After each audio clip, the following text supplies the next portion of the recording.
Hello, Disney fans. Today I wanted to talk about a movie you might not be as familiar with. During the 1980s, there's no denying Disney was in a little bit of a slump. This era is called the Disney Bronze Age. There was a lot of trouble at the studio after the epic failure of The Black Cauldron. And during the 80s, there were a lot of other animators coming along who were major competitors to Disney.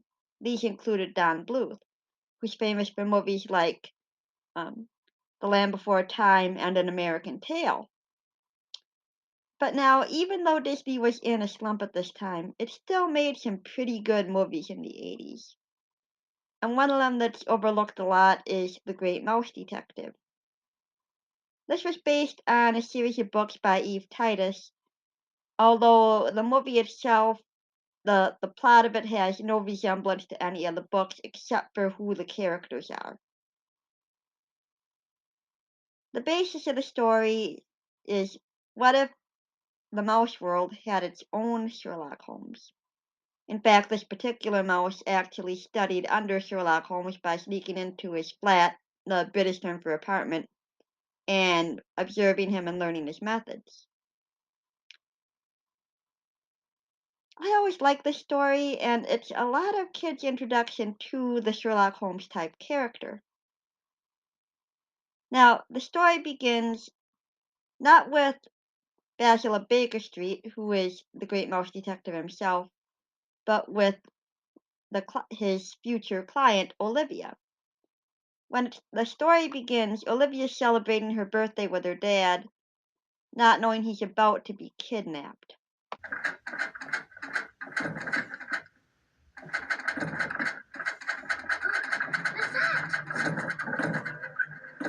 I don't know. Quickly, Leela. Stay in here and don't come out.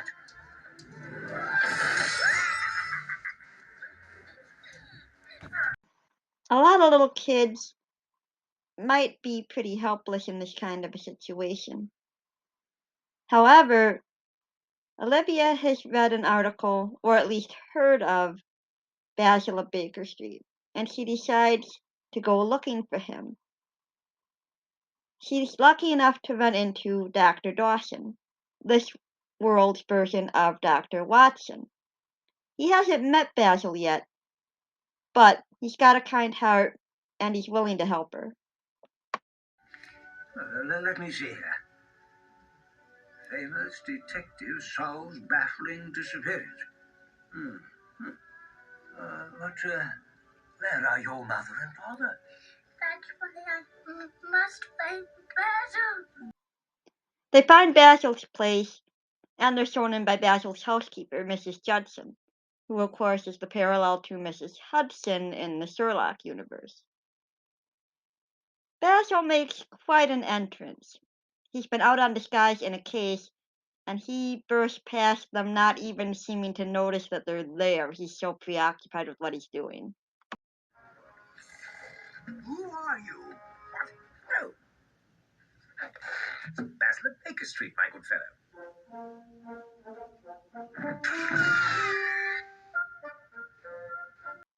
Basil seemingly pays no attention to his guest, but, like his counterpart, he observes everything. And he knows right away that Dr. Dawson has been in the army and that he's a doctor and that he's come from Afghanistan. This, of course, astonishes Dr. Dawson. Major David Q. Dawson. How could you possibly? Quite simple, really. You've sewn your torn cuff together with a Lambert stitch, which of course only a surgeon uses. And the thread is a unique form of catgut, easily distinguished by its peculiar pungency, found only in the Afghan provinces. Although Holmes and Watson met under different circumstances, they were both looking for roommates at the time and they were introduced by a mutual friend. That particular moment is taken almost directly from the first Sherlock Holmes story, A Study in Scarlet, and you can see the parallels. I'm just going to read this one passage quick. I knew you came from Afghanistan, from a long but the train of thought ran so swiftly through my mind that I arrived at the conclusion without being conscious of intermediate steps. There were such steps, however.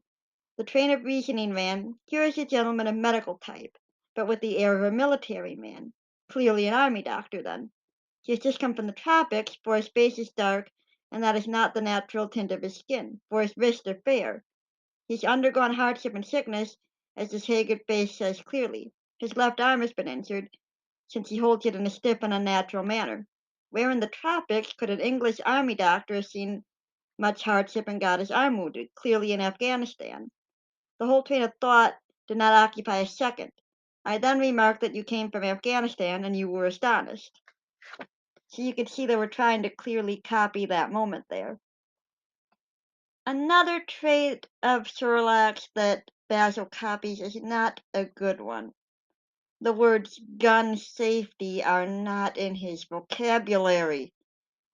And we see several moments in the Sherlock Holmes books, if you've read them, or even if you've seen the BBC adaptation with Benedict Cumberbatch starring as Sherlock, which is a brilliant adaptation, very faithful to the books, even though it's a modern adaptation. We see many times when Sherlock is not exactly showing his intelligence when it comes to using a gun. And Basil is unfortunately the same way. Amazing. Actually, it's elementary, my dear Dawson.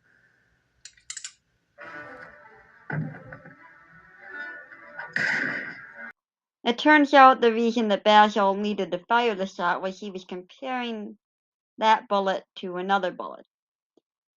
He's trying to do an experiment to prove, or to solve a crime, to prove who did it. And it turns out this doesn't get him the answer he was hoping for.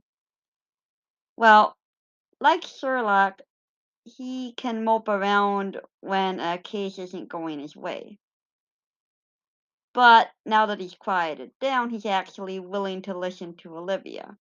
He brushes her off at first, but when she tells him that her father was kidnapped by a bat, he knows that bat works for the person he's after, and that's Professor Ratigan. Yes, Dawson. A genius twisted for evil, the Napoleon of crime. As bad as all that, eh? Worse. For years, I've tried to capture him, and I've come close, so very close. But each time, he's narrowly evaded my grasp. Ratigan is based on Professor Moriarty from the original Sherlock Holmes stories, of course. Now, if you ask anybody who Sherlock Holmes's main arch enemy is, they're gonna say Moriarty. But that's a little bit confusing to some when they find out, if they haven't read the books. It can be a shock to them to find out Moriarty is only mentioned in a few stories, and he only actually plays a role in 2 stories. And there are 54 short stories in the Sherlock Holmes series and at least 4 novels. So why, if he's in so relatively few of the Sherlock Holmes stories, is Moriarty considered Sherlock's main nemesis? For one thing, the same reason that Ratigan makes a perfect nemesis to Basil. They're intellectual equals. Even Basil acknowledges, yeah, Ratigan is a very smart guy. He uses his intelligence for evil, but he is a genius. And both Sherlock and Basil call their nemesis the Napoleon of crime, so you can see the parallels there. Now, there's one other reason that Moriarty is considered Sherlock's main nemesis, and I'll get to that when I get to the final confrontation between Basil and Ratigan. But for right now, there's a little bit more to say on Ratigan.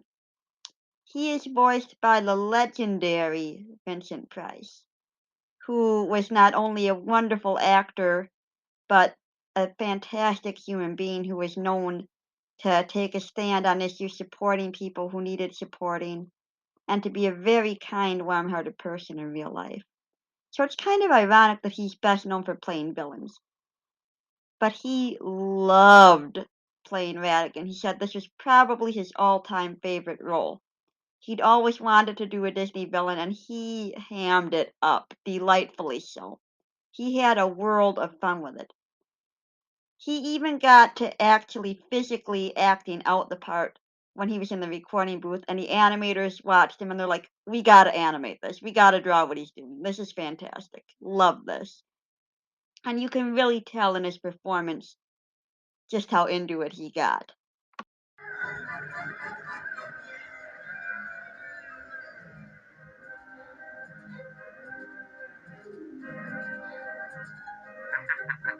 From the brain that brought you the Big Ben caper, the head that made headlines in every newspaper, and wondrous things like the Tower Bridge job, that cunning display that made Londoners sob. Speaking of amazing voice actors, Barry Ingram voices two roles in this movie, although one role isn't going to get a lot of screen time. Barry Ingram voices Basil, and he also voices Ratigan's lackey, Bartholomew, who gets drunk and doesn't know any better than to call Ratigan a rat. This does not go over well.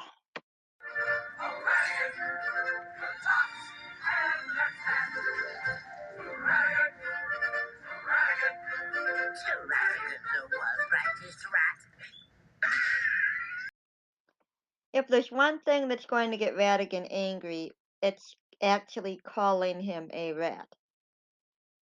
Which is it's kind of sad that rats get a bad reputation in movies as opposed to mice.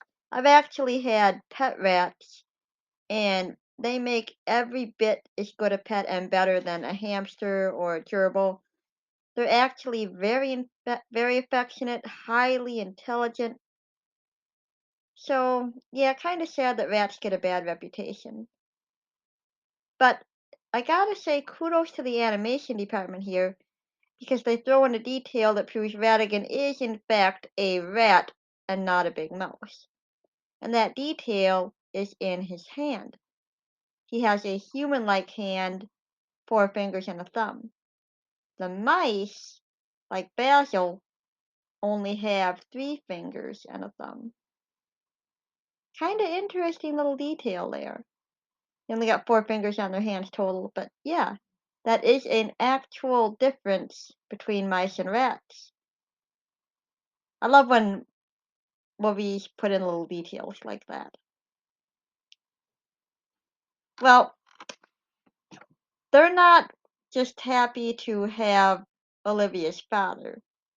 Ratigan needs to have Olivia too in order to threaten her father to get him to do his dirty work. So he sends Fidget to try to kidnap her again, which actually is helpful because it gives Basil the start he needs to follow the trail.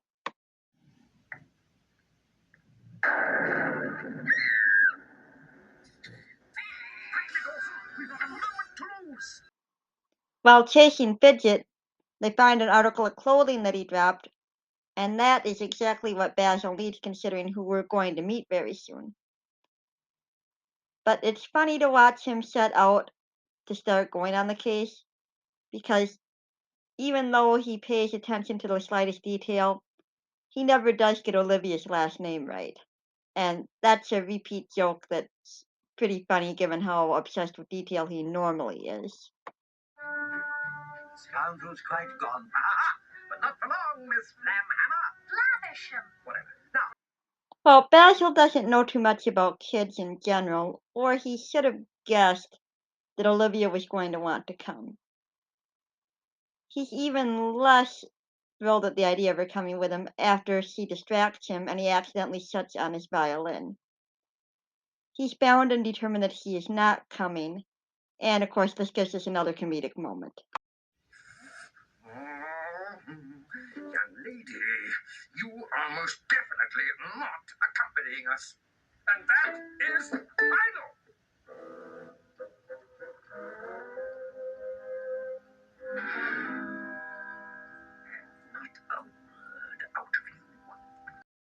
little bit of trivia for you. That kind of a scene change is known as a Gilligan cut because it was used so much in Gilligan's Island.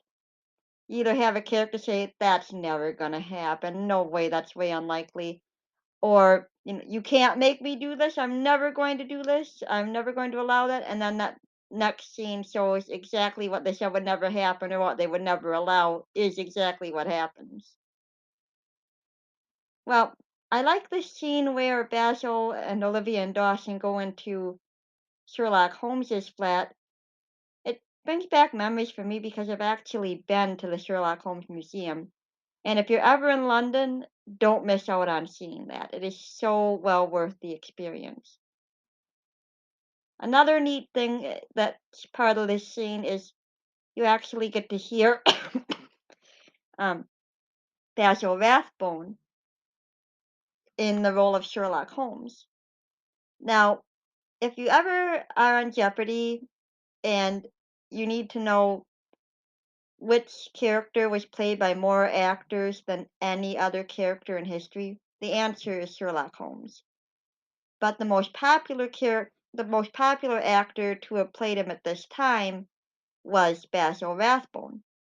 Basil Rathbone, Basil of Baker Street, get where they got the name? And it was really neat to actually hear his voice used in this movie.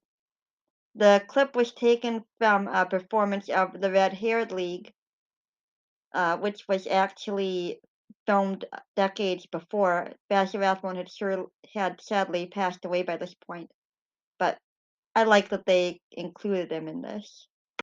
Introspective, and I want to introspect.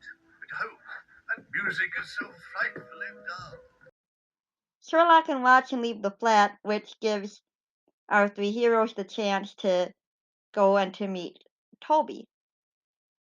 Toby is a friendly hound dog, and it's funny because Basil says that he trained Toby, and it's funny that um, Toby seems so perfectly made for a Disney movie that you would expect that he was created just for that purpose. But no, Toby actually does come from the Sherlock Holmes books. He plays a major role in The Sign of Four, which was the second Sherlock Holmes story.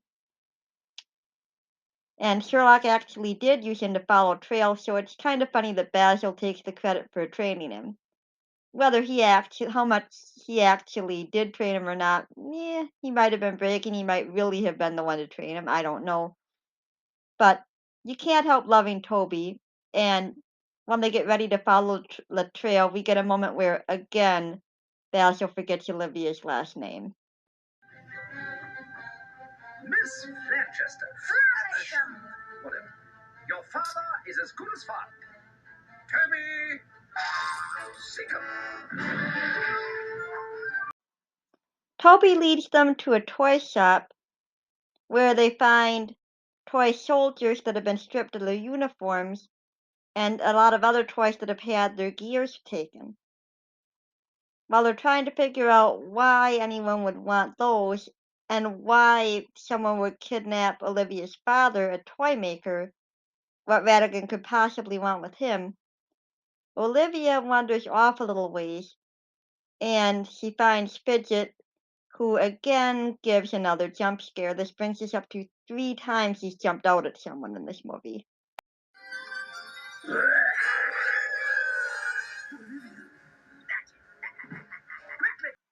Olivia is kidnapped, and Basil is just pure angry at Dawson at first for not keeping a closer watch on her.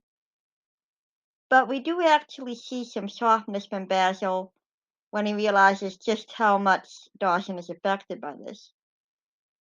They go back to Basil's flat where he uses his deductive skills to test the list of things he was supposed to get that Fidget had dropped. So now they're able to use that to try to find out where exactly Ratigan is hiding and where he's taken both Olivia and her father. Offhand, I can deduce very little. Only that the words are written with a broad pointed quill pen, which is spat at twice that the paper is of native Mongolian manufacture, no watermark, and has been gummed, if I'm not very much in error, by a bat who has been drinking rodent's delight. The paper leads them to a seedy pub on the waterfront that's known as the Rat Trap. Now, this scene is going to go over the heads of any kids watching this, but if you're an adult watching this, there's some innuendo involved, and I can see this scene getting a few parents to tell their kids, yeah, we're just gonna fast forward this moment.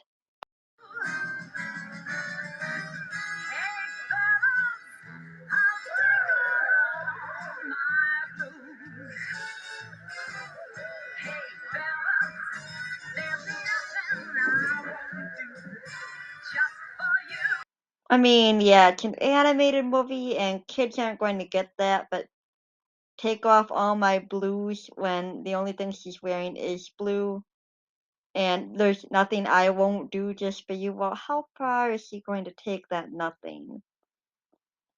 You know, of course kids aren't going to get it, but that can lead to some humor for parents if they're more easygoing. Well, they'll be like, yeah, kid's not going to get this, but it can get a different reaction depending on your age.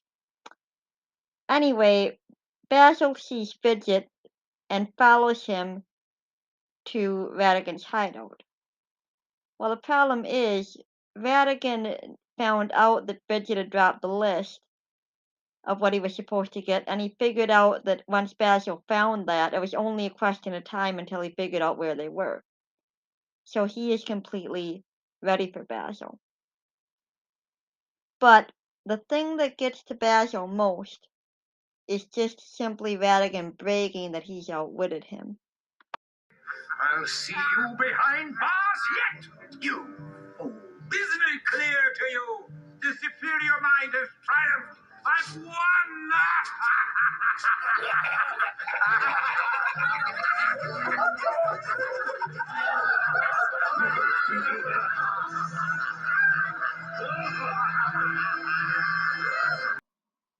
Basil has completely given up at this point and doesn't even put up a struggle when he's put into a trap. Now, I'm going to talk about that trap in a moment, but first we have to talk about what Ratigan's plan actually is. You see, the queen of the mouse world, Queen Moustoria, obviously, supposed to be Queen Victoria, is celebrating her Diamond Jubilee. Interestingly, the movie is set in 1867, which was the year of the real Queen Victoria's Diamond Jubilee. So you can see they're trying to keep it as it. They got a lot of nice references there that I think add extra detail to the story, and I always like that kind of detail. Shows the extra work they put into making it. But supposedly, as a gift to her, a mysterious package is delivered by Ratigan's gang. Here you are, sweetheart. Have you been with us long? To our beloved queen, this gift we send, as her 60-year reign comes to an end. The supposed gift is a robotic version of her that he had Mr. Flavers that Ratigan had Mr. Flaverson build so that it could replace the real Queen Moustoria. Now, why does he need a robot to replace her? Well, his plan, which makes absolutely zero sense if this would have been done to Queen Victoria, is to have the robot version of her name him as her consort so that he can rule. I don't know exactly how well the Kingdom is supposed to parallel the human kingdom, but if that's anything like the situation with the real royal family, that would never have worked. It would be laughable because the spouse or consort, whoever of the reigning monarch, has absolutely zero political power. And even if they did, Parliament is the one making a lot of the decisions, not the royal family. So, yeah, this would not give Ratigan any actual power had his plan succeeded. But now back to Basil. As I said, he's given up. Dawson tells him to get over himself and says, I know you can save us, but if you've just given up, let's just set the trap off now and be done with it. Why wait? Well, that gives Basil an idea, and the look on Basil's face as he's thinking this, it always makes me laugh because he just gets this maniacal look on his face. And you can imagine how freaked out Dawson is at this moment. Now the time knows how to fly. Set it off now. Set it off now. Yeah. Yes, we'll set the trap off now. Basil, wait. I didn't mean that we ought to. Basil's actually figured out that by setting the trap off at the right time, they'll be able to get out of it. See, Ratigan's trap for them involved quite a few different death methods, from having them chopped with an axe, splattered with an anvil, have the actual mousetrap spring and crush them, all of this all at the same time. And Basil has figured out that by setting the trap off at the right time, the trap will actually cancel itself out and free them. So he pulls the string on when the record stops playing, which was pulling the string to set off the trap. He has the mouse trap that was holding them in place shut off at the right moment, and they're released and they're able to go save the queen. This ends up with them actually chasing Ratigan through London, with each of them with the heroes in their hot air balloon and Ratigan in his own. Now, as they chase each other through London, they kind of lose track of where they're going, and they end up crashing right into Big Ben. And this gives us one of the most memorable scenes in the movie.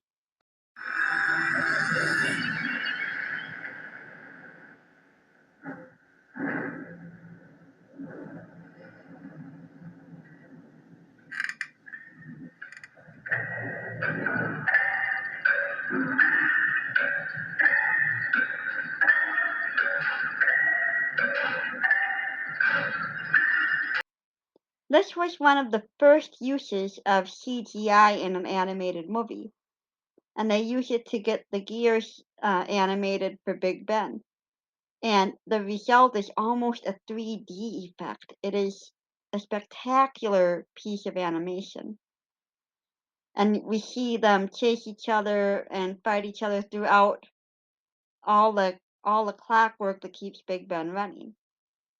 It's an amazing scene, and speaking of the great animation in it, we see Ratigan lose all of the facade of being any kind of a gentleman, and we see him truly become an animal, and this gives us a really terrifying image that makes for a great villain moment.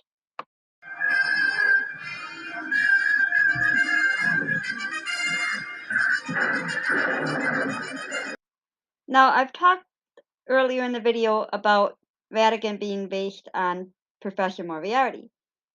Now, why him? Why base him on Professor Moriarty when there's so many other criminals that Sherlock faced? I mentioned earlier that it's because Sherlock acknowledged Moriarty as his intellectual equal, but there's another reason. Moriarty has the distinction of being the villain who supposedly killed Sherlock Holmes. You see, Arthur Conan Doyle got sick of writing Sherlock Holmes stories. And he said, you know what? I'm going to have him go out with a bang. I'm going to let Sherlock die, taking down the greatest criminal the world's ever seen. And in this, what was supposed to be the last Sherlock Holmes story ever, he even has Sherlock say, if my whole career has only been taking Moriarty down, my life has been well lived, it's worth it. Supposedly, the two of them went over the Reichenbach waterfalls in Switzerland. Now, when you think of Disney movies, most of the villains fall to their deaths. So that makes sense for this, why they had this moment here. But it also fits in perfectly with the Sherlock Holmes legacy that this movie is built on. And this gives us another great moment from the movie.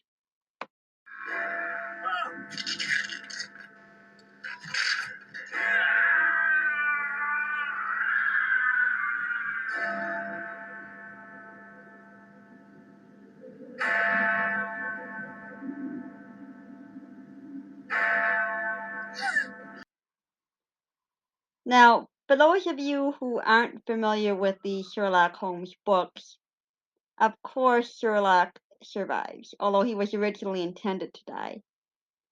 Everybody who loved the Sherlock Holmes books wrote to Arthur Conan Doyle to protest.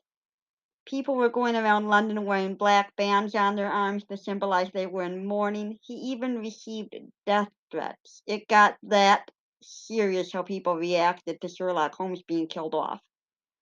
So finally he's like, okay, you win.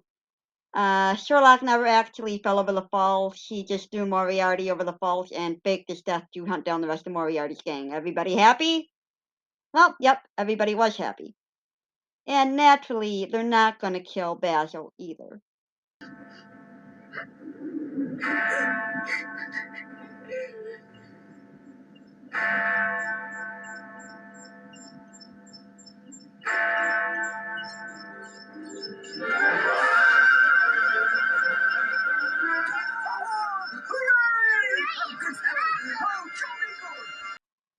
We learn that Basil is personally thanked by the Queen, and we get a touching goodbye between Basil and Olivia, with naturally one last time of him getting her last name wrong. I'll never forget you. Nor are you, Miss Flangerhanger.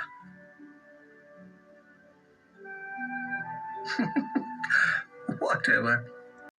Olivia and her father head back to their home, and it looks like Dr. Dawson's going to be leaving too. But of course, you can't have Sherlock without Watson, and you can't have Basil without Dawson. And Basil takes the opportunity when his next client shows up to officially make Dawson his partner. Is this the home of the famous Basil of Baker Street? Indeed it is, miss. You look as if you're in some trouble. Oh, I am. Then you've come to precisely the right place. Allow me to introduce my trusted associate, Dr. Dawson, with whom I do all my cases. Isn't that right, Doctor? A couple last details about this movie. Henry Mancini composed the score for it. People my age might not be as familiar with that name, but he won 4 Oscars for composing scores for movies. Very well-known film composer. Some of his songs include, great numbers such as Moon River. So if you're into classic cinema, he did scoring for some wonderful films, wrote some great songs. This was his only collaboration with Disney that I'm aware of. I couldn't find anything else about him working with Disney otherwise, but he did write some good music for this. And one last word about Dr. Dawson. I think a lot of writers, when they're writing a Dr. Watson type character, they don't really know what to do with him. In the original books, Dr. Watson was um, basically an audience surrogate. He was the one being amazed by Sherlock's powers of deduction, and we are introduced to Sherlock's incredible gifts, his methods, through the way Dr. Watson sees him. But now, when you don't really need an audience surrogate, when you're doing a film of a character that people are more familiar with,